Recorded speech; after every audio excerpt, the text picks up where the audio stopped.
Hello everybody, this is about the third time I've tried to make this video. Doing a part 2 of yesterday's video about my crack experience. And because I had left out a very important thing.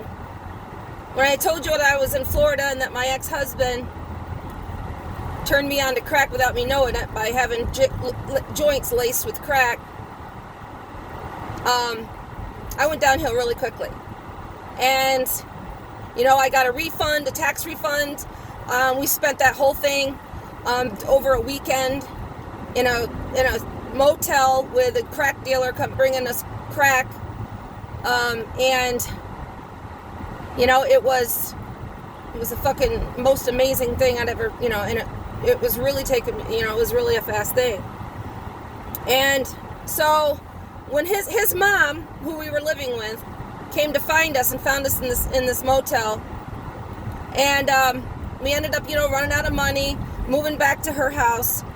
But every time we'd get money, of course it would go to crack. And so we had been on this binge in her house. She moved in with her boyfriend because we were just such a handful to live with. My gosh. So she gave us the house for a while. And so we were smoking crack and had been on a binge, and I was not feeling right. Kind of just a little bit sick, and I knew something told me don't take another hit.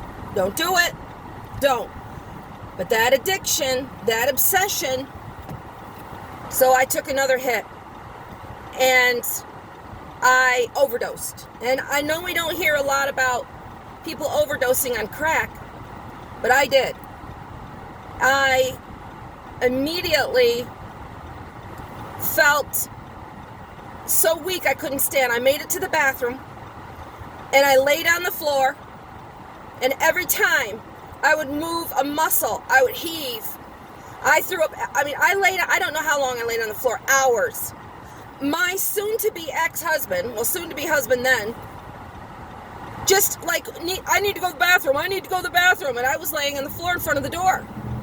Need to go to the bathroom. And every time I would try to move, I would dry heave. I thought I was dying. Everything was white. My ears, all I could hear was this high-pitched hum in my ears. I was sweating profusely. I couldn't move. I couldn't. And do you think that piece of crap would have called an ambulance? Of course fucking not. I couldn't lay on that floor and fucking died. I'm sorry for my language, but all he cared about was going to the bathroom and for me to get the hell out of the way. And here I am, having overdosing on cocaine. And he didn't give a shit. That should have tipped me off to what kind of a person he is. And I say is because, that's another story. I don't think you want to hear about my marital issues, my ex-marital issues. But that didn't stop me.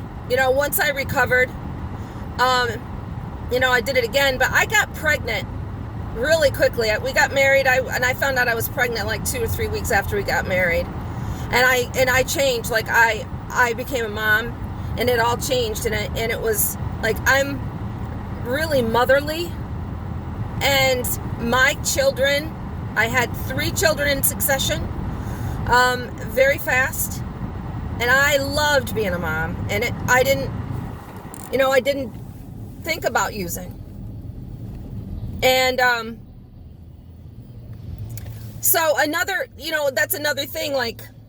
I believe that I'm just as addicted to crack cocaine or even cocaine. Back in the 80s, I loved coke. It was my thing. It was everybody's thing in the 80s. So, so, when I got into deep addiction, like I said yesterday in that video, I just started smoking crack a lot. My number one purpose was to not be sick and to do dope. But I really enjoyed crack. And another time that I OD'd, but it wasn't on crack. I was deep in my addiction. My daughter and a friend of mine, who is now dead, a friend of mine died of an overdose.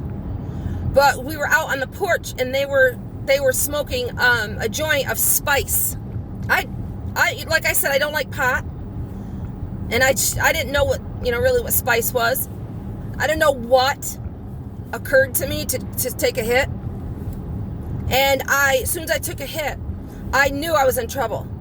I started getting higher and higher and higher and higher and higher, and I collapsed, and I was like in a coma. I was in this place. I didn't know I was a human. I didn't know. I was totally unaware of my reality. There was no reality. It was just this darkness, and I was there forever. And I started hearing voices. You were here, but I didn't recognize them as voices. It was just very hard to explain. But I kept hearing them more and louder and louder, and then finally, like after a while, I started realizing they were my daughter and my friend, but I couldn't move yet. And so she kept, you're okay, Avalon, we're here, this will pass, we're here, and nobody called an ambulance. And I started coming out of it, and I was able to go, So she go, can you hear me? And as I came out of it, like, after I completely came out of it, I was so it was traumatizing what I went through. It was hell. I felt like I was in hell. And there's so many people that do drugs that they do it for the first time and they go into a coma and they never come out. And that could have happened to me. Needless to say, I would never do that again. Spice is terrible for you. It just kills brain cells, and it's a horrible thing. And then I overdosed on dope, of course, like I had said before, 3 times in 5 months, and that's what made me go back to rehab and get my shit together. And it's amazing how, oh my God, I'm so thirsty. I didn't bring any water. It's amazing how, we go through these things, we OD, we do this to ourselves. Like another thing is when I used to smoke the bath salt, 2 of my toes on my feet would go numb every time. My lips would turn purple. And,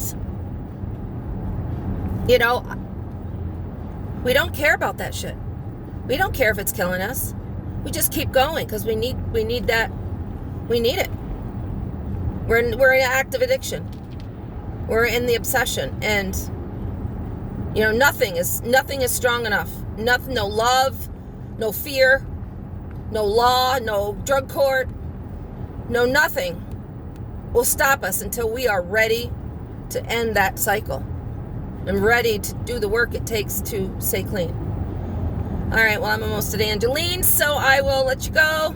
And I hope you are all having a good day. Bread's blessings and God's bless.